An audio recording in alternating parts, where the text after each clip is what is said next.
이제 오늘부터 새롭게 출애굽기를 이제 시작을 하도록 하겠습니다.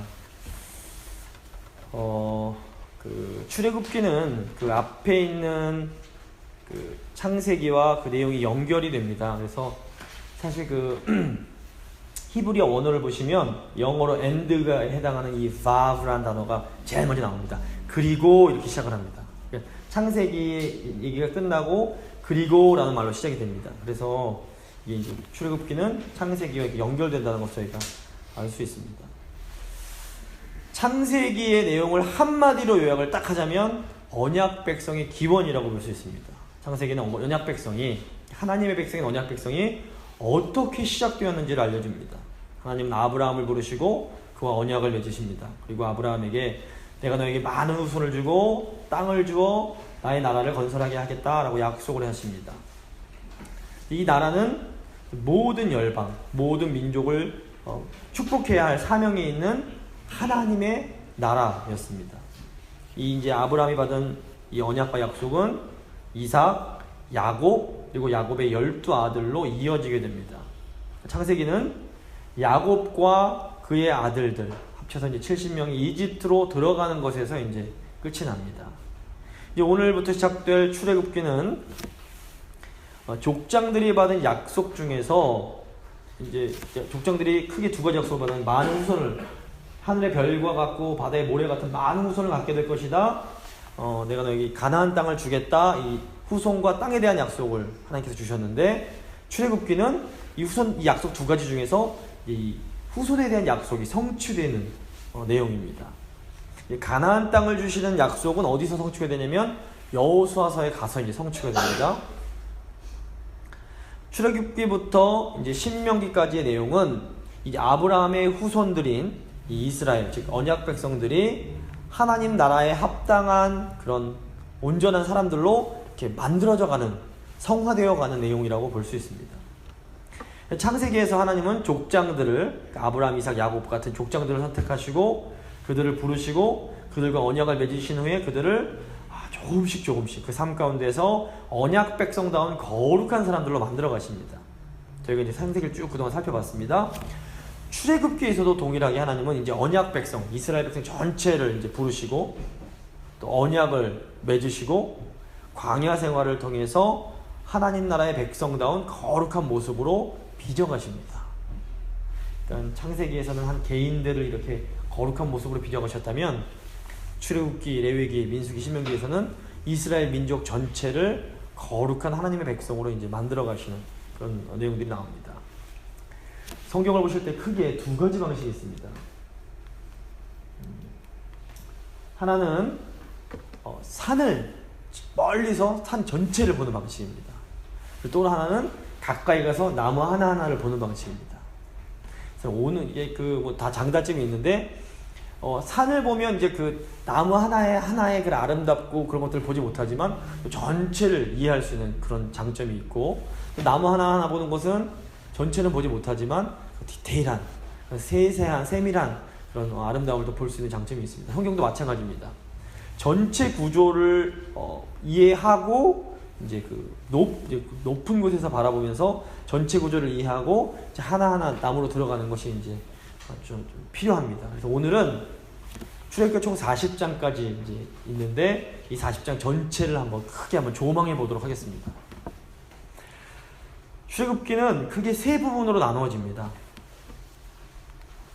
1에서 18장까지 이제 하나님께서 이스라엘 백성들을 애굽에서 이끌어내시는 내용입니다. 그리고 19장에서 24장까지 하나님께서 이스라엘 백성 전체와 언약을 맺으시고 그들에게 십계명을 비롯한 율법을 주시는 그런 내용입니다. 그리고 이제 25장부터 40장까지가 성막을 건축하라고 하셔서 성막을 건축하게 되는 그런 내용이라고 볼 수 있습니다. 오늘은 이 세 부분을 중심으로 해서 출애굽기 40장, 출애굽기란 책의 전체의 그 신학적 메시지를 한번 저희가 생각을 해보고 다음 주부터 한 장 한 장 나무를 보도록 하겠습니다. 그래서 다음 주는 1, 2장 읽어보시면 됩니다. 먼저 이제 첫 번째 부분인 1에서 18장까지 출애굽에 대해서 생각을 해보겠습니다. 출애굽의 의미는 뭐냐? 구원입니다. 하나님께서 이스라엘의 압제를 받고 있는, 이스라엘은 세상과 죄를 상징하는데 죄의 압제를 받고 있는 하나님의 백성들을 건져내시는, 구원하시는 내용이라고 볼 수 있습니다. 출애굽기는 사실 어릴 때부터 수도 없이 읽으셨을 텐데 그래도 복습 삼아 한번 살짝 1에서 18장까지 내용을 약간 요약을 해보겠습니다. 그냥 쭉 이거는 이야기처럼 들으시면 되겠습니다. 창세기의 마지막이 요셉의 죽음에 대한 내용으로 끝이 납니다. 출애굽기는 요셉이 죽고 난 후에 얼마 지난 후의 상황부터 이제 시작이 됩니다. 요셉 사후에 언약 백성인 야곱의 후손들이 이제 수가 크게 불어나게 됩니다. 이로 인해서 이집트의 새 왕은 이스라엘 그 사람들에게 위협을 느끼고 그들을 노예로 삼아서 비덤과 람세스 같은 곳에 곡식을 저장하는 성을 건설하게 합니다. 많은 학자들이 아마 이것이 오늘날의 이집트의 그 피라미드가 아니었을까 생각을 합니다. 이뿐 아니라 바로는 갓 태어난 사내 아이를 죽이라는 명령을 합니다. 하지만 이때 히브리 산파인 십브라와 부하가 이 명령을 따르지 않고 결국 이로 인해서 이스라엘을 구원할 모세가 태어나게 됩니다. 모세의 어머니가 더 이상 아이를 숨길 수 없게 되자 아이를 갈대 상자에 넣어서 나일강에 뛰어보냅니다. 바로의 딸이 이제 갈대 상자를 발견해서 그 아이를 건져서, 모세가 이제 건지다는 뜻이 있는데 모세를 자기 양아들로 삼아서 키우는데, 근데 놀랍게도 이때 모세의 친어머니가 모세의 유모가 돼서 모세를 기르게 됩니다. 참 재미있게도 이스라엘을 구원할 구원자가 그 압제자 바로의 집에서 길러지게 되는 것입니다. 하나님의 참 놀라운 섭리라고 볼 수 있습니다. 이제 어릴 때 어떻게 되는지는 성경에서 나오지 않고, 모세가 이제 40세쯤 된 성장한 후에 히브리 노예를 구타하는 이집트를 죽인 모세는 미디안 광야로 도망을 쳐서 이드로의 딸 십브라와 이제 결혼을 합니다. 모세가 이제 장인의 가축들을 돌보고 있을 때 하나님께서 이제 불타는 떨기나무 덤불 속에서 나타나셔서는 모세를 부르십니다. 가서 내 백성을 구원하라 하시니까 하나님께서 그러니까 모세가 이제 그 말씀을 듣고 애굽으로 돌아가서 형 아론과 함께 이스라엘 사람들을 노예에서 해방시키게 됩니다. 바로는 이집트에 돌아온 모세와 아론에게 크게 저항을 하고요. 이로 인해서 모세와 아론은 계속된 표징과 재앙으로 하나님의 능력을 보여주게 됩니다. 출애굽기에 나오는 10가지 재앙은 단순한 자연현상이 아니라 하나님의 초자연적인 개입으로 묘사가 됩니다. 이것은 애굽 사람들이 섬기던 우상들에 대한 심판을 상징합니다. 결국 이집트의 장자들이 다 죽은 후에야 바로는 히브리 사람들을 떠날 수 있게 해줍니다. 하지만 히브리인들이 떠나자마자 바로는 또 마음이 바뀌어서 군대를 보내서 그들을 몰살하고 싶어 하는데, 하나님은 바로의 계획을 아셨지만 이스라엘 백성들이 탈출할 수 있게 하지 않으시고 돌이켜 건널 수 없는 바다에 서게 하심으로 이스라엘 백성들을 궁지에 몰아넣으십니다. 이집트 군대가 공격해 오자 하나님은 드디어 홍해의 물을 열어서 이스라엘 백성을 피신시켜 주십니다. 그리고 이집트 군대 위로 그 물을 닫아서 이집트 군대들을 심판하십니다. 하나님은 하나님의 큰 영광을 보여주시고 이스라엘 백성은 용사이신 하나님을 출애굽기 15장을 보면 힘차게 찬양하며 화답을 합니다. 그리고 이스라엘 백성들이 시내산으로 향해서 가게 됩니다. 이제 여기가 이제 저희 1장에서 18장까지의 내용의 이제 요약입니다. 그리고 오늘 읽은 본문이 3개월 후에 시내산에서 도착하는 그런 내용으로 이어지게 됩니다. 너무 잘 아시는 내용이라서 간략간략하게 빨리 넘어갔습니다. 자, 이제 오늘 7장의 내용을 한번 살펴보겠습니다. 자, 이제 구약의 출애굽입니다. 이 구약에 나오는 출애굽 사건은 구약에서 가장 중요한 사건이 뭐냐라고 했을 때 아마 이제 창조가 가장 어떻게 보면 중요할 수도 있습니다. 하지만 그런 어떤 이 언약 백성 차원에서 봤을 때는 구약에서 가장 중요한 사건이 바로 출애굽입니다. 그래서 이스라엘 사람들에게 가장 중요한 사건이 뭐지? 하면 출애굽입니다. 출애굽. 그래서 구약에서 가장 반복해서 많이 언급되는 사건이 바로 이 출애굽 사건입니다. 출애굽을 한 이스라엘 백성들이 그 하나님의 은혜로 약속의 땅 가나안에 이스라엘이라는 하나님 나라를 건설하는데, 이스라엘 백성들은 하나님의 구원이 필요할 때마다 뭘 이제 떠올리냐면 출애굽 사건을 떠올리면서 하나님께 기도를 합니다. 기도할 때 보시면 시편이나 선지서나 보시면 늘 우리를 그 애굽의 손으로부터 바다를 갈라서 구원해 주신 하나님, 이렇게 기도를 합니다. 출애굽을 늘 언급하면서 이렇게 하나님께 도움을 요청합니다. 그래서 이스라엘 사람들이 출애굽 사건을 기억하기 위해서 출애굽에 대한 내용을 시편에 지어서 낭송을 하고, 또 이 언약 백성이 출애굽을 기억하면서 입으로 낭송할 때마다 과거에 있었던 이 출애굽 사건이 다시 현재 구원 사건으로 재현이 되면서 이스라엘은 공경에서 구원을 받게 됩니다. 그러니까 기억하고 암기하고 이런 게 굉장히 중요한데, 특별히 이제 이 출애굽 사건이 굉장히 이제 중요한 것입니다. 그래서 언약 백성은 기억을 통해 과거의 구원 사건을 현재화하면서 살아가는 사람들이다. 이걸 기억할 필요가 있습니다. 이게 신약으로도 연결이 되는데, 이제 신약이 이따가 나오겠지만, 그 신약의 구약에서 가장 중요한 사건은 출애굽. 그럼 신약에서 가장 중요한 사건은 뭐냐면 십자가 사건입니다. 그래서 신약 백성들이 하나님께 기도할 때 늘 반복하면서 하는 게, 우리를 십자가를 통해 구원해 주신 하나님. 마찬가지입니다. 구약 사람들은 아직 십자가 사건이 있기 전이었기 때문에 우리를 애굽의 압제로부터 구원하신 하나님, 이렇게 하면서 이제 기도를 했던 것입니다. 그래서 이스라엘 사람들은 아시는 것처럼, 근데 구약의 언약 백성들이었던 이스라엘 백성은 하나님께서 주신 율법을 지키지 않아서 결국 언약을 깨트리고 언약의 심판을 받아 가나안 땅에서 쫓겨나서 바벨론 제국의 포로로 끌려가게 됩니다. 이때 구약의 선지자들은 언약 백성을 향해서 죄로 인한 심판과 함께 너네가 이제 하나님께 죄를 지어서 심판을 받는다. 하지만 심판 후에 다시 회복이 있을 것이다. 라고 이제 예언을 하게 됩니다.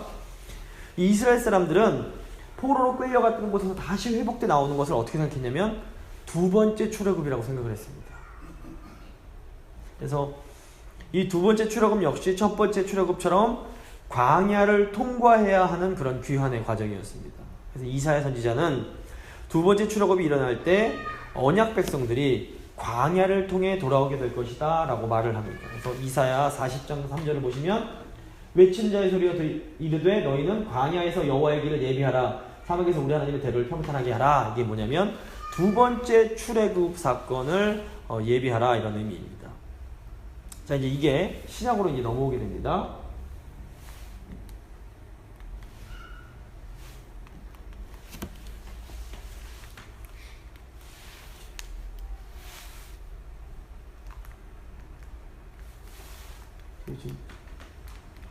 다음 거 좀 눌러주시겠어요?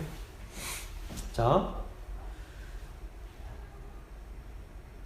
화살표 다음 거 누르시면 돼요.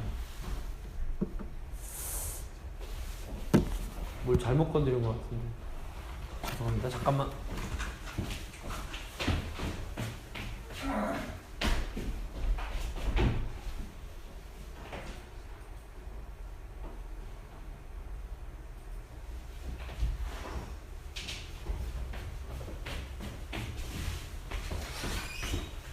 근데 이제 구약의 출애굽 사건이 있다면 신약에는 십자가 사건이 있습니다. 마가는 마가복음의 첫 부분에서 이사야 선지자가 했던 예언을 그대로 인용하면서 예수 그리스도가 바로 두 번째 출애굽의 궁극적인 성취자이심을 이제 선언합니다. 마가복음 1장 2절 3절 보시면, 선지자 이사야의 글에 보라, 내가 네 사자를 내 앞에 보내노니 그가 네 길을 준비하리라. 광야에 외치는 자의 소리가 있어 이르되 너희는 주의 길을 준비하라. 그의 오실 길을 곧게 하라. 기록된 것과 같이. 이렇게 하면서 이사야 선지자가 예언했던 두 번째 출애굽 사건은 사실상 포로 귀환이 아니라 예수님이 오심으로 완성됨을 이제 마가가 선언을 했던 것입니다. 실제로 이제 예수님의 그 삶과 사역을 기록한 사복음서를 보시면 모두 다 예수님께서 새 이스라엘로 이 땅에 오셨음을 이제 강조하고 있습니다. 먼저 보시면, 그러니까 구약의 언약 백성인 이스라엘 백성들이 애굽으로부터 출애굽하는 과정과 이제 언약 말씀 받는 이런 과정들이 사복음서를 보시면 예수님께서 이제 그 것들을 고스란히 이렇게 반복을 하십니다. 먼저 예수님께서 요단강에서 세례를 받으십니다. 바울은 고린도전서를 보시면 이스라엘이 바다에서 세례를 받았다라고 말을 합니다. 그러니까 이제 예수님의 세례는 출애굽 당시 이스라엘이 홍해를 건넌 사건과 연결이 서로 됩니다. 두 번째로 세례받으신 예수님은 광야로 가셔서 40주야를 지내시면서 마귀로부터 시험을 받으시는데, 이것도 이스라엘이 광야에서 40년간 이렇게 떠돌면서 시험을 받았던 내용과 연결이 됩니다. 그런데 이제 이때 이스라엘 백성들은 그 시험에서 불평불만하면서 불순종하여서 실패를 하지만 예수님은 신명기 말씀을 인용하시면서 그 세 번의 유혹을 모두 이겨내십니다. 그래서 이스라엘 민족은 구약을 보시면 이스라엘 민족 전체가 하나님의 아들이라고 불립니다. 근데 이제 구약의 하나님의 아들인 이스라엘은 불순종함으로 실패하지만 신약의 하나님의 아들인 예수 그리스도께서는 순종함으로 순종하는 아들이셨습니다. 순종에 성공하시는 모양이 나옵니다. 그리고 이제 세 번째, 예수님은 산에 올라가셔서 율법에 관해서 설교를 하시는 이제 산상수훈 마태복음에 나오는데, 이것은 하나님께서 이제 오늘 말씀과 같이 신의 산에서 모세에게 율법을 주시는 내용과 이렇게 연결이 됩니다. 산에서 말씀을 주시는 내용. 그리고 무엇보다 출애굽 사건이 가장 강하게 이제 서로 연결되는 게 예수님의 십자가 대속인데, 십자가 사건은 이스라엘이 이집트에서 해방된 것을 기념하는 절기인 유월절에 일어나게 됩니다. 그래서 출애굽기 이제 12장을 보시면 유월절에 대한 내용이 나오는데, 고린도전서 5장 7절을 보시면 예수님께서 바로 그 유월절 어린 양이심을 말씀하고 있습니다. 결국 이제 출애굽이란 구원 사건은 예수님의 그 십자가라는 궁극적인 구원 사건의 그림자였음을 알 수 있습니다. 그래서 구약의 이 출애굽을 이해하실 때 저희는 그냥 출애굽만 보는 것이 아니라 저희는 이미 신약 시대에 살고 있기 때문에 예수님의 십자가를 끌어와서 그 서로의 연결성을 저희 이해하면서 보면 훨씬 더 그 의미가 깊어짐을 알 수 있습니다. 그래서 신약을 이해할 때 구약과 이런 연관성을 이해하지 못하면 굉장히 중요한 의미를 놓치게 됩니다. 저기 다음 주에 이제 저희가 그 급진개혁파 제세례파에 대해서 말씀을 이제 나눌 텐데, 그 성경을 해석할 때 신약만 갖고 그냥 해석하려고 그러면 구약과 같이 이제 언약으로 연결되는 이런 깊은 연결점을 이해하지 못한 채로 그냥 신약만 읽게 되면 굉장히 좋은 영적 의미들을 놓쳐버리는 그런 결과가 있게 됩니다. 그래서 이제 첫 번째 1에서 18장의 출애굽 사건은 예수님의 그 십자가 사건과 연결되는구나. 그대로 이제 그것을 저희가 먼저 알 필요가 있습니다. 이제 두 번째, 그 언약과 율법에 대해서 생각을 해보겠습니다. 19장에서 24장 보시면 하나님께서 출애굽한 이스라엘 백성들이 시내 산에 이제 도착을 했을 때 하나님은 그 산꼭대기에 연기와 불로 하나님의 그런 임재를 나타내십니다. 그래서 하나님은 시내 산에서 이 모세를 부르셔서 이스라엘 백성들과 언약을 맺으시고 율법을 선물로 주십니다. 근데 이 언약은 400년 전 하나님께서 아브라함과 맺으셨던 그 언약의 일종의 갱신, 리뉴얼, 또 새롭게 맺으신다기보다는 아브라함과 맺으셨던 언약을 다시 한번 갱신하시는 의미라고 볼 수 있습니다. 20장부터 보시면 이제 십계명이 나오는데, 이 십계명은 하나님과 언약을 맺은 언약 백성들에게 주신 일종의 언약 백성의 헌법이라고 볼 수 있습니다. 그래서 아시는 것처럼 1에서 4계명은 하나님과 인간에 대한 내용, 수직적인 차원의, 그 다음에 5에서 10계명은 인간과 인간상 관계를 규정하는 내용으로 되어 있습니다. 그리고 이제 이어지는 21장부터 24장에 나오는 여러 가지 이제 판례법들이 나오는데 조금 구체적인 내용들이 나오는데, 이제 그 법들은 그 헌법에 해당하는 10계명의 원리를 언약 백성의 구체적인 삶에 적용해주는 그런 내용들이라고 볼 수 있습니다. 예를 들어서 21장 28절에서 32절 보시면 사람을 들이받은 소에 관한 내용이 나옵니다. 이건 뭐에 대한 거냐면, 살인하지 말라는 6계명을 어긴 사람의 소가, 그러니까 6계명을 어떤 사람의 소가 사람을 죽인 경우에 이제 적용하는 경우라고 볼 수 있습니다. 그래서 10계명의 헌법이고, 그 21장부터 나오는 24장까지 이르는 그런 구체적인 조항들은 10계명을 해설하는, 적용시키는 내용들이라고 이제 이해를 하시면 될 것 같습니다. 자, 먼저 이제 언약에 대해서 좀 생각을 해보겠습니다. 저희가 오늘 19장 1절부터 6절까지 읽었는데, 이제 이 본문이 하나님이 시내산에서 이스라엘과 언약을 맺으시면서 주신 본문입니다. 특별히 가장 중요한 내용이 4절부터 6절까지 나와 있습니다. 제가 다시 한번 읽어드리겠습니다. 19장 4절부터 6절. 내가 애굽 사람에게 어떻게 행하였음과 내가 어떻게 독수리 날개로 너희를 업어 내게로 인도하였음을 너희가 보았느니라. 세계가 다 내게 속하였으니 너희가 내 말을 잘 듣고 내 언약을 지키면 너희는 모든 민족 중에서 내 소유가 되겠고 너희가 내게 대하여 제사장 나라가 되며 거룩한 백성이 되리라. 자, 이 말씀은 출애굽기에서 가장 중요한 말씀입니다. 더 나아가 모세 오경 중에서도 제일 중요한 말씀이 뭐냐라고 꼽으라고 하신다면 저는 이 부분을 꼽겠습니다. 좀 더 나아가서 성경 전체에서 가장 중요한 메시지가 여기 들어있다고도 볼 수 있습니다. 자, 이 짧은 세 절의 본문에 출애굽기와 레위기의 모든 내용이 압축되어 있습니다. 제가 한번 설명을 해드리겠습니다. 그 교재에도 써드렸는데 보시면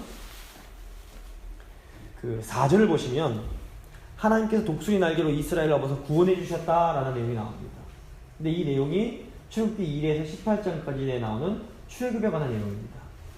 그 다음에 5절에 너희가 내 말을 잘 읽고 내 언약을 지키라 라는 내용이 하면서 이제 율법을 주신 내용이 나오는데, 이것이 이제 출애굽기 19장에서 24장에 해당하는 언약을 맺으시고 율법을 주신 내용이라고 볼 수 있습니다. 내 말을 잘 듣고 내 언약을 지키면. 그리고 이제 5절에서 모든 민족 중에 내 소유가 되고 라는 내용이 나오는데, 내 소유가 되겠다라는 것이 이제 출애굽기 25장에서 40장에 나오는 성막.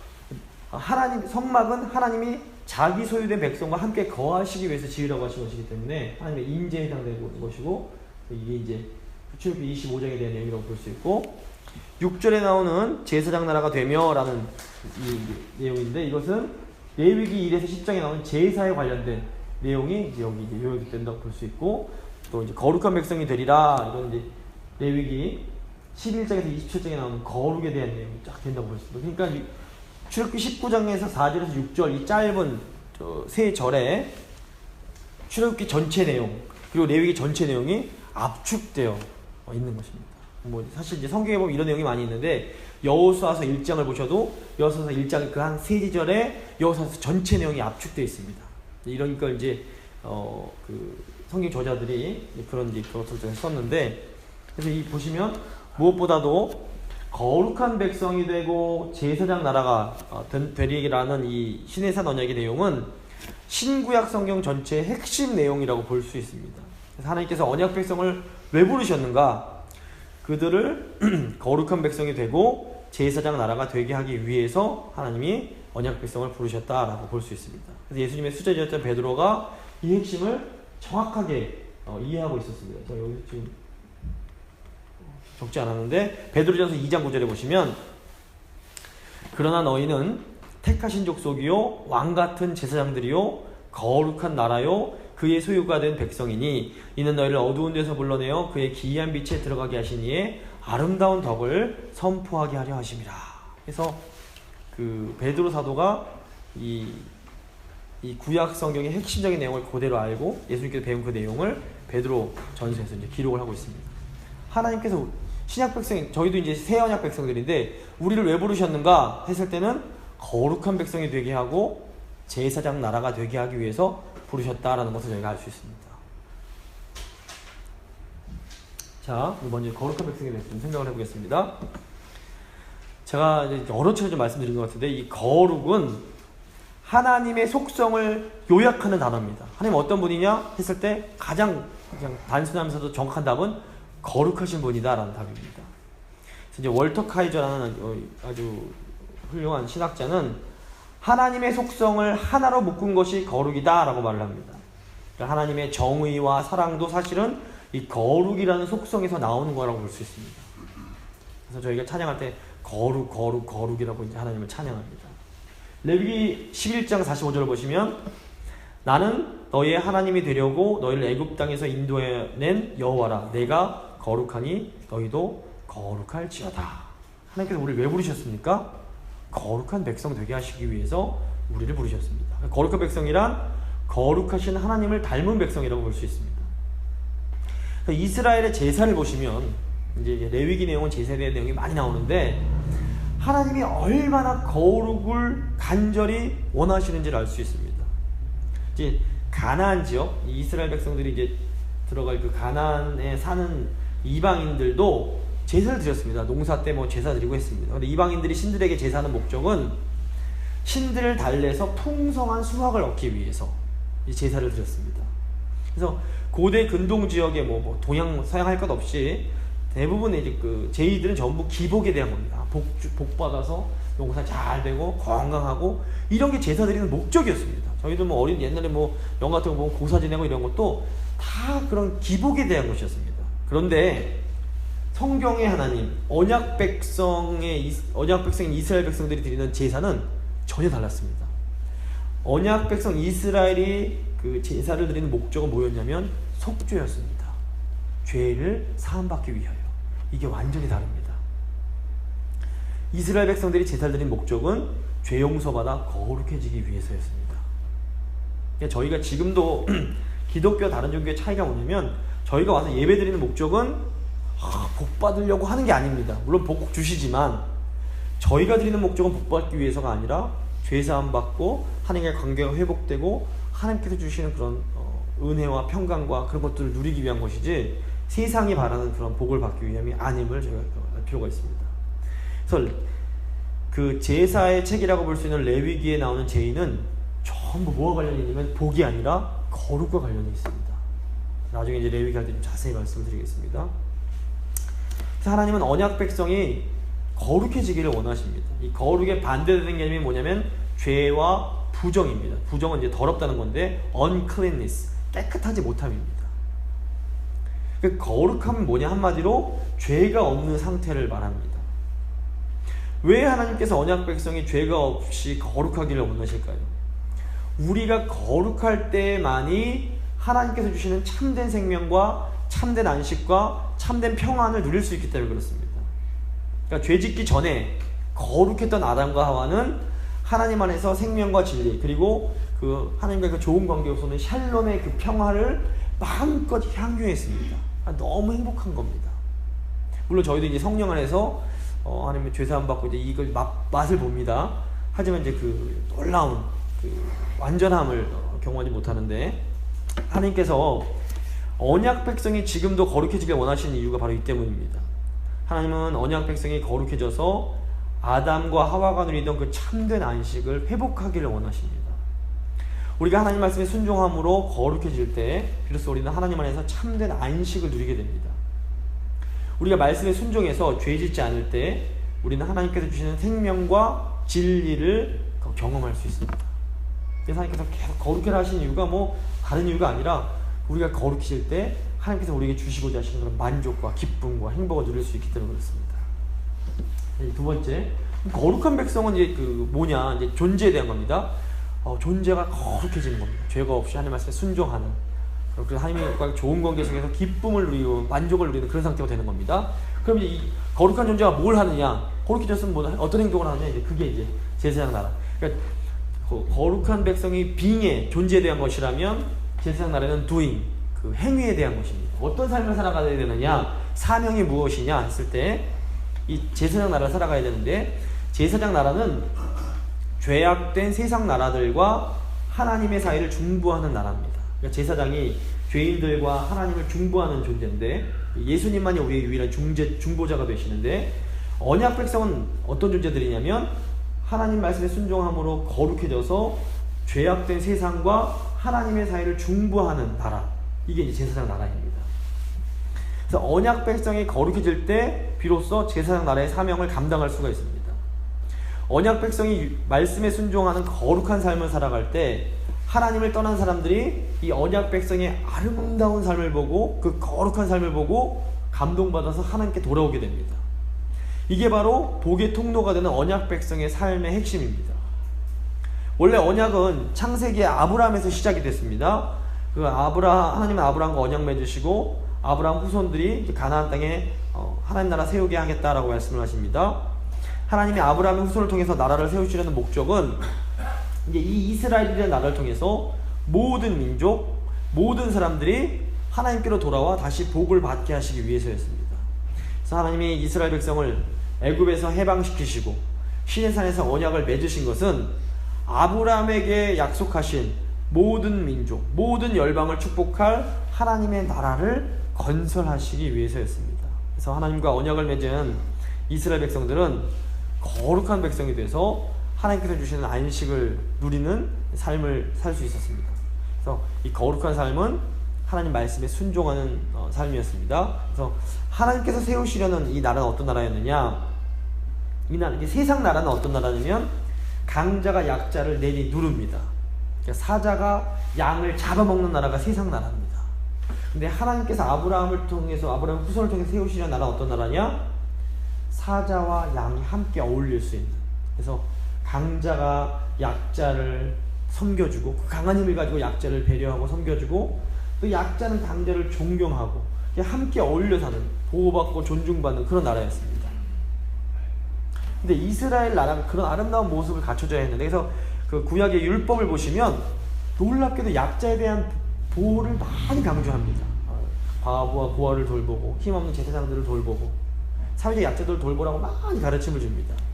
근데 이런 가르침 자체가 당시에 이제 다른 나라들과는 굉장히 대비되는 그런 굉장히 뛰어난 윤리가 이제 있다고 볼 수 있습니다. 그래서 죄로 인해서 하나님을 떠난 사람들이 이 거룩한 언약 백성들이 세운 하나님의 나라 이스라엘을 보고 나서, 와, 이 나라 참 아름답다, 우리도 이렇게 살고 싶다라는 마음이 들어서 하나님께로 돌아올 수 있도록 해야 됐습니다. 이게 절정에 이른 때가 이제 솔로몬 때입니다. 그래서 시바 여왕이 왔을 때 솔로몬 왕의 그런 말씀을 들으면서, 와, 너희 백성들은 참 복되다라고 말을 했습니다. 근데 이제 솔로몬이 곧 또 이렇게 타락을 해서 이제 이렇게 됐는데, 그러니까 그 하나님께서 원래 계획하셨던 것은 언약 백성 이스라엘을 통해서 그 말씀에 순종하는 아름다운 나라가 이루어지고, 이 나라를 통해서 하나님을 떠난 나라들이 다시 하나님께로 돌아와 복을 받는 그런 이제 구조였습니다. 오늘날에는 어떻게 되느냐? 예수께서 오셔서 새 언약 백성을 불러주셨는데, 이제 새 언약 백성인 교회가 구약의 이스라엘 이 나라가 해야 했던 그 사명을 감당해야 됩니다. 그러니까 교회는 어떤 곳이 되어야 되느냐? 사자와 양이 함께 어울리는 곳이 되어야 됩니다. 높은 자, 힘 있는 자, 권세 있는 자가 약자들을 보호하고 섬김으로 그 하나님 나라의 그 아름다움을 보여줄 수 있어야 됩니다. 그 약육강식의 문화에 익숙한 세상 사람들은 그 교회에서 좀 힘 있는 사람들이 예수님처럼 약한 자들을 섬기는 모습을 보면서 충격을 받게 됩니다. 세상 사람들은 강자가 군림하고 싶어하고 어떻게 힘으로 다스리고 싶어합니다. 하지만 교회는 강할수록 발을시키려고 합니다. 그러니까 이 사람들이 충격을 받습니다. 어떻게 이럴 수가 있지? 그래서 그 모습을 보고 세상 사람들이 충격을 받고 돌아와서 하나님 나라로 들어오게 되는 것, 이게 이제 교회의 모습입니다. 그래서 저희가 이 일을 할 수 있도록 주신 것이 바로 하나님의 말씀이라고 볼 수 있습니다. 자, 이제 말씀으로 넘어가겠습니다. 율법. 자, 저희가 먼저 기억해야 될 게 뭐냐면, 언약이 먼저고 율법은 나중이라는 겁니다. 율법을 잘 지켜서 하나님 백성이 되는 게 아닙니다. 그러니까 하나님 백성은 그냥 하나님께서 은혜로 그냥 택하시는 겁니다. 그래서 이스라엘 백성이 하나님 백성 되기 위해서 열심히 한 게 아무것도 없습니다. 그냥 하나님께 일방적으로 너는 내 새끼다라고 만들어 주시고, 언약 백성에게 그 전적인 은혜로 하나님 백성 삼아 주시고, 하나님 백성 삼아 주신 후에 이제 하나님 백성답게 살 수 있도록 주신 것이 바로 이제 율법입니다.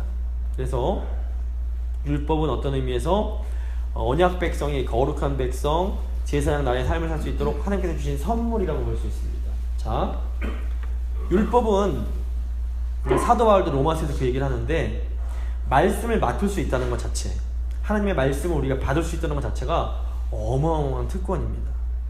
그러니까 하나님을 모르는 사람들에게 말씀이 있어봐야 아무 의미가 없습니다. 근데 하나님을 믿는 사람들에게, 하나님의 선택을 받은 사람들에게 이 말씀은 어마어마한 선물이요 축복입니다. 정말 놀라운 특권입니다.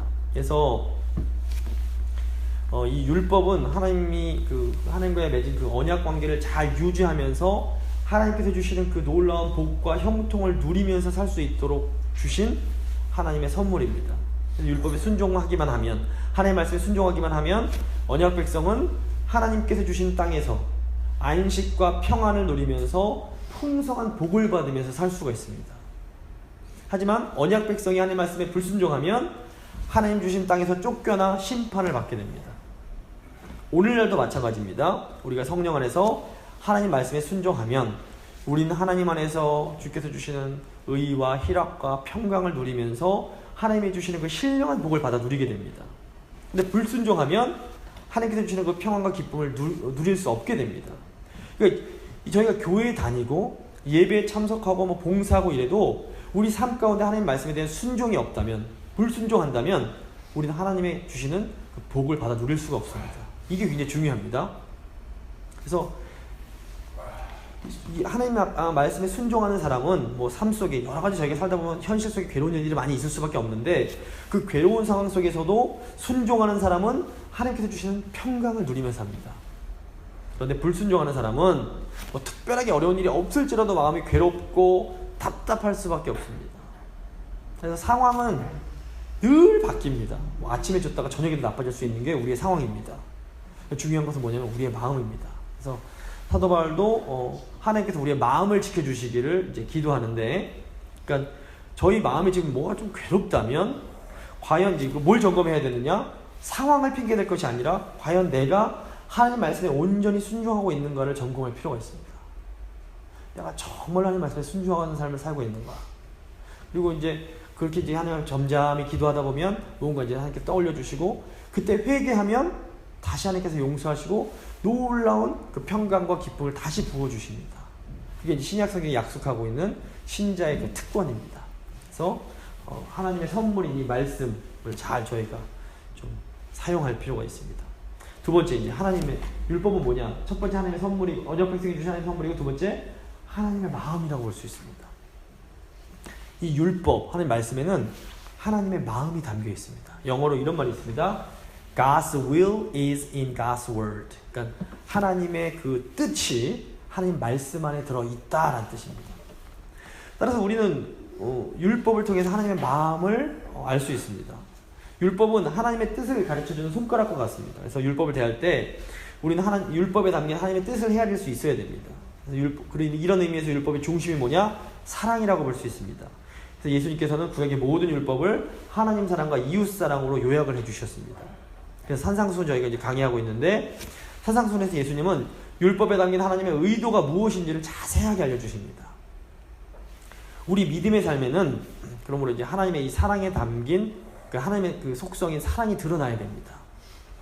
단순히 뭐 하지 말라는 일을 문자적으로 하지 않는 것이 율법을 지키는 것이 아닙니다. 예수께서 분명히 말씀해 주셨죠. 그래서 뭐 계명에서 어떤 것에 대한 금지는, 이거 살인하지 말라라는 금지는 살인만 안 하면 되는 것이 아니라 적극적으로 이웃을 사랑하는 데까지 나아가야 했습니다. 또 간음하지 말라는 개념은 바람만 안 피면 되는 것이 아니라 적극적으로 배우자를 사랑하는 것으로 나타나야지 비로소 그 율법이 완성되는 것이었습니다. 그래서 이게 만약 저희가 이제 이렇게 율법을 이제 적극적으로 사랑해야 되는 것이라면 율법을 완전히 지킬 수 없다는 것이 이제 저희 정직한 고백이 될 수밖에 없습니다. 그래서 그렇기 때문에 예수님께서 우리를 대신해서 율법을 완성시키시고 우리가 받아야 할 모든 형벌을 대신 이제 받아 주신 것입니다. 그래서 예수님은 우리에게 율법을 주신 하나님이시며, 또 우리를 대표해서 율법을 완전히 지키신 분이시며, 또 우리를 대신해서 율법의 형벌을 받아 주신 분이십니다. 그래서 모든 것의 완성이 이제 예수 그리스도가 되시는 겁니다. 이제 두 가지, 18장부터 24장까지는 하나님께서 언약 맺어 주시고 율법 주신 내용이다. 이제 세 번째 부분입니다. 마지막 부분 25장에서 40장입니다. 이때는 이제 하나님께서 성막을 지으라고 이제 말씀을 하시는데, 그 언약을 체결한 후에 일단 일종의 이제 언약이 뭐냐면, 비유를 하자면 결혼식입니다. 그래서 언약이 결혼식이라면 결혼하면 어떻게 합니까? 같이 살아야 되지 않습니까? 같이 사시기 위해서 신방을 꾸미는 게 성막이라고 볼 수 있습니다. 성막은 하나님의 백성과 늘 함께 하신다라는 일종의 표지입니다. 그래서 이 마지막 25장부터 40장은 또다시 한 세 부분으로 나누어지는데요. 25장에서 31장까지 성막을 어떻게 지어야 될지 자세하게 알려주십니다. 그리고 32장부터 34장까지 금송아지 사건이 나타나고, 그다음에 다시 이제 그 35장부터 40장까지 성막 짓는 과정이 나옵니다. 이모 아시는 것처럼 성막 지으라는 내용과 이제 성막 완성이 이제 되는데, 이 중간에 금송아지 사건이 나오는데요. 이제 나중에 또 좀 더 자세히 다루겠지만, 모세가 이제 하나님께 율법 받으러 시내산에 올라간 사이에 이스라엘 백성이 아론과 공모해서 금송아지를 만들어 섬기는 내용입니다. 산에서 내려온 모세가 크게 분노해서 이제 송아지를 숭배한 사람들을 이제 죽입니다. 이때 모세 편에 섰던 레위인들이 나중에 하나님을 섬기기 위해서 구별되고 제사장으로 이제 제사장 지파가 되게 됩니다. 이제 성막을 한번, 이게 이제 성막 모형인데요. 성막이 있고 여기 번제당, 물두멍, 이제 안에 성막이 있습니다. 동쪽으로 문이 나 있고, 나중에 이제 이게 이 성막 그림이고요. 이 성막은 이스라엘 그 진영 안에 하나님이 함께 거하신다, 함께하고 계신다라는 것을 상징합니다. 그래서 성막은 이스라엘 백성 중에 있는 하나님의 집이라고 볼 수 있습니다.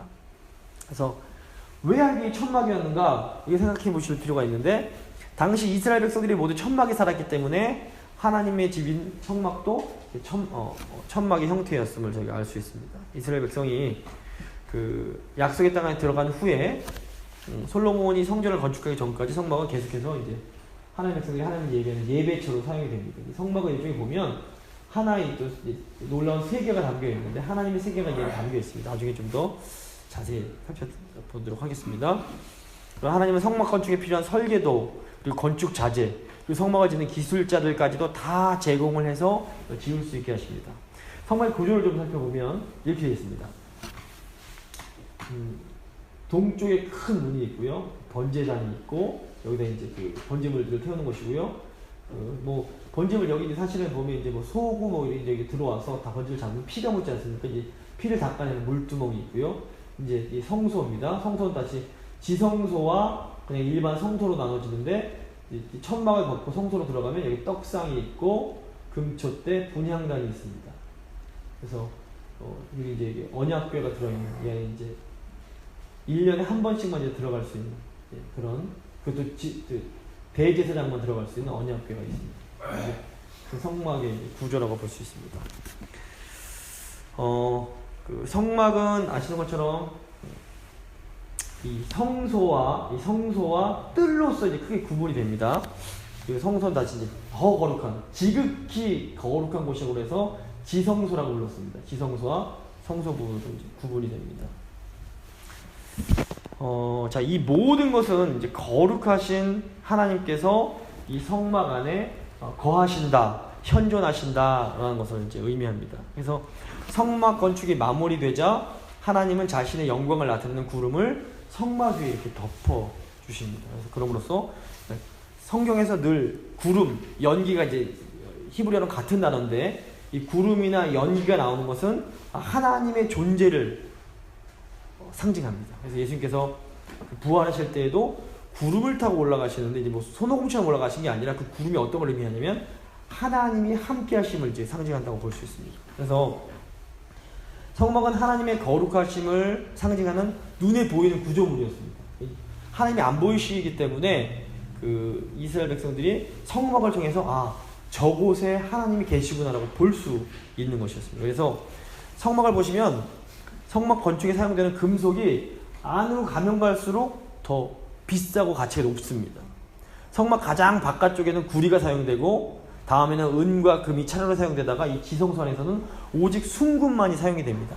점점 들어갈수록 더 고귀하고 가치 있어집니다. 또 성막에 출입하는 사람들도 제한이 됩니다. 의례상 부정한 사람과 이방인은 성막 안으로 아예 들어올 수가 없었습니다. 성막에는 의례상 정결한 이스라엘 사람들만 이 안으로 이제 들어올 수 있었습니다. 그리고 오직 레위인들만 성막 안에서 봉사를 할 수 있었습니다. 일반 백성은 레위인의 인도를 따라야만 이제 제사를 드릴 수 있었고, 또 특별히 성소 같은 경우에는 레위인도 못 들어가고 이제 제사장들만 들어갔습니다.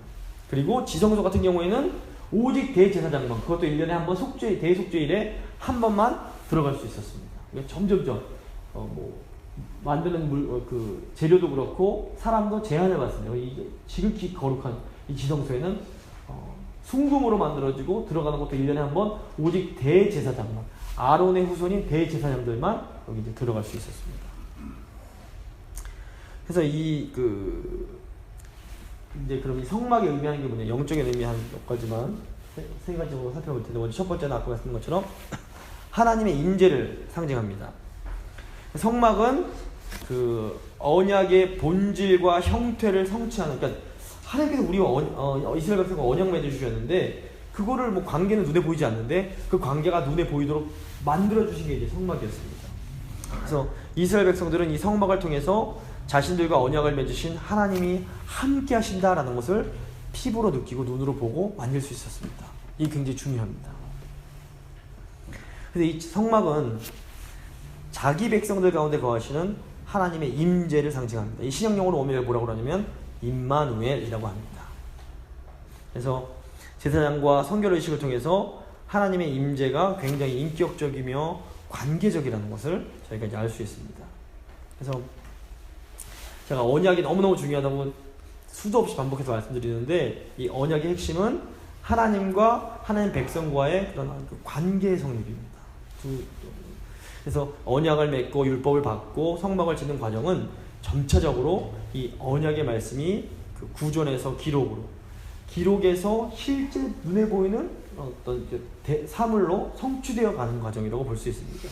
그래서 모세 때부터 다윗 때까지 성막은 백성과 함께 하시는 하나님의 임재를 상징했습니다. 신약이 되면서 예수님이 직접 이제 인간의 몸을 입고 이 땅에 오심으로 하나님이 우리와 함께 하심을 보여주십니다. 요한복음 1장 10절 말씀이 육신이 되어 우리 가운데 거하심에, 이 거하심에가 헬라어로 보면 성막을 치심에라는 똑같은 단어입니다. 그러니까 구약의 성막이 하던 기능을 신약에서 완전하게 보여주시는 분이 예수 그리스도이십니다. 성막에서 하는 일이 뭐였습니까? 제사드림으로써 죄사함 받게 하고 하나님과 관계, 그 좋은 관계를 맺을 수 있도록 도와주는 것이었습니다. 근데 예수께서 성막이신 예수께서 이 땅에 오셔서 하신 일도 십자가에서 자기 대제사장이시면서 동시에 속죄제물이신 예수님께서 십자가에 지심으로 하나님과 인간의 사이를 이렇게 화해시키시는 역할을 한 거라고 볼 수 있습니다. 그래서 성막은 신약에서 성육신하신 예수 그리스도의 그림자였다라고 볼 수 있습니다. 출애굽이 예수님의 그 십자가 사건의 그림자였던 것처럼 성막 역시 신약 예수 그리스도의 그 그림자였음을 저희가 볼 수 있습니다. 성막이 주는 두 번째 의미가 뭐냐면 예배의 중요성입니다. 성막은 언약 백성들에게 이 예배의 삶이 얼마나 중요한지를 보여줍니다. 이스라엘 백성들은 사실 빨리 가나안 땅으로 가서 거기서 이제 장막 짓고 정착하기를 원했을 겁니다. 하지만 하나님은 가나안 땅에 가기 전에 먼저 광야로 인도하셔서 거기서 하나님과 깊이 있는 교제를 할 수 있도록 이 장막, 성막을 짓게 하십니다. 이것은 언약 백성의 참된 안식은 뭐 어떤 땅에 들어가는 것이 있는 것이 아니라 거룩하신 하나님과 함께하는 것에 있음을 상징적으로 보여줍니다. 나중에 좀 말씀드리겠지만 사실 모세오경에는 가나안 땅에 들어가지 못하기 때문에 대부분이 광야의 시간이 훨씬 깁니다. 그러니까 언약 백성의 행복은 내가 어디에 사느냐, 땅에 들어가느냐 이게 있는 것이 아니라 내가 과연 하나님과 함께하고 있느냐, 이걸 여기서 판가름이 납니다. 가나안 땅에 들어간다고 해도 하나님과 함께하지 못하면 그건 아무 의미가 없습니다. 광야라고 해도 하나님과 함께하고 있으면 그곳이 바로 천국이고 그곳이 이제 하나님의 나라가 될 수 있는 겁니다. 모세오경이 그걸 보여줍니다. 그래서 하나님이 약속하신 땅인 가나안은 어떤 의미에서 안식을 얻는 곳이 아닙니다.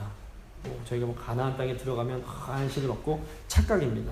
사실 참된 쉼은 이집트도 아니고 광야에 있는 것도 아니고 가나안에 있는 것도 아닙니다. 참된 안식은 어디에 있느냐? 바로 하나님이 함께 하시는 성막에 있습니다. 그러니까 우리의 참된 안식은 오늘날의 신약의 성막이 예수 그리스도 안에 있습니다. 예수 그리스도 안에서 쉴 때 우리가 안식을 얻는 것이지 뭐 상황이 변한다 이런다고 안식이 주어지지 않습니다. 그래서 참된 안식은 예수 그리스도 안에서 누리는 겁니다. 그럼 가나안은 어떤 곳이냐? 사역하는 곳입니다.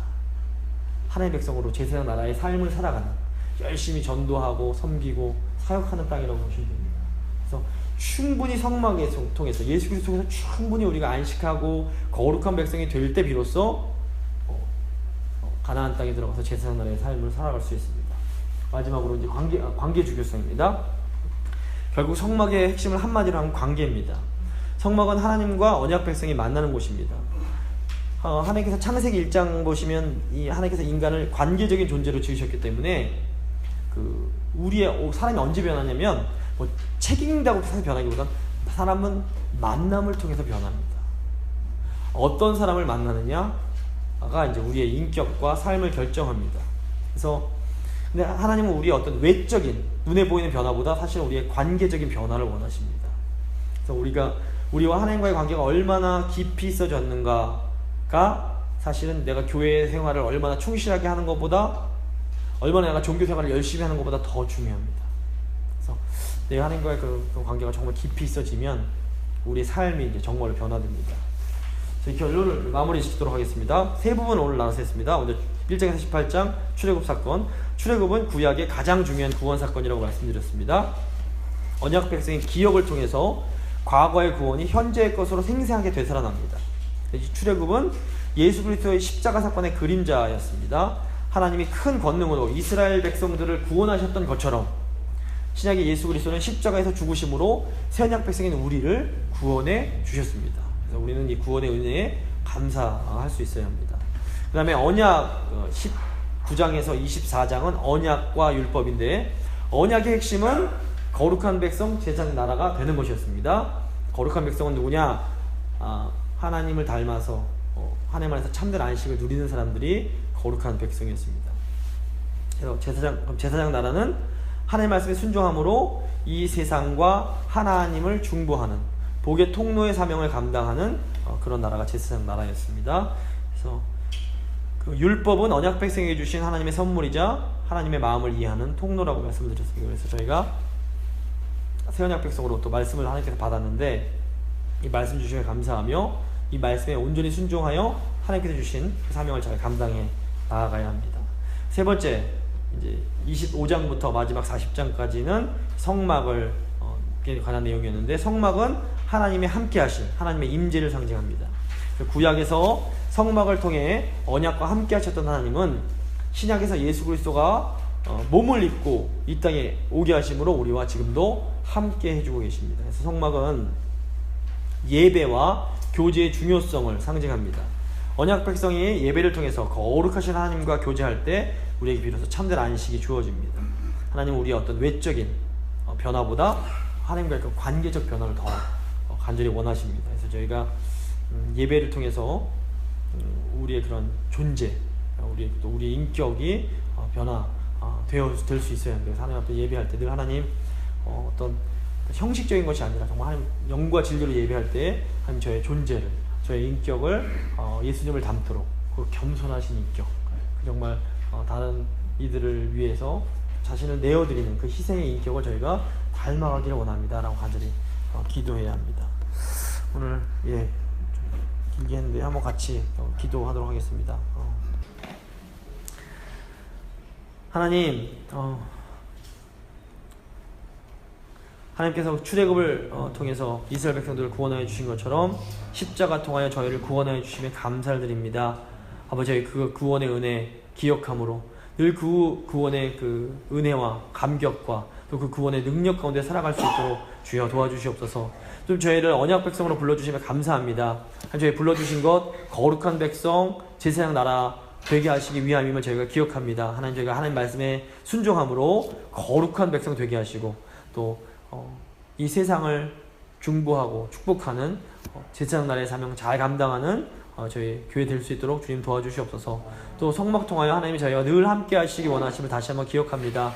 하나님, 저희가 예배함으로 하나님 앞에 나아가는데 아버지, 제가 정말 영과 진리로 늘 하나님 앞에 깨어서 예배드림으로 하나님과 깊이 있는 교제를 나누고 그 하나님과의 그런 깊이 있는 관계 속에서 저희 존재가 변화되고 인격이 변화되고 정말로 예수님을 닮아가는 그런 저희가 될 수 있도록 주님 은혜 베풀어 주시옵소서. 하나님, 지금 저에게 말씀을 주셨습니다. 아버지, 말씀이 있다는 건 너무나 놀라운 특권이며 정말 저에게 가장 큰 복임을 저희가 기억합니다. 아버지 말씀 귀한 것으로 알고 순종하는 삶 살 수 있도록, 그래서 말씀 순종을 주시는 놀라운 안식과 기쁨과 평안 누리며 살아가는 저와 나선교회 될 수 있도록 주여 은혜 베풀어 주시옵소서. 감사드리며 귀하신 예수 그리스도의 이름으로 기도드립니다. 아멘.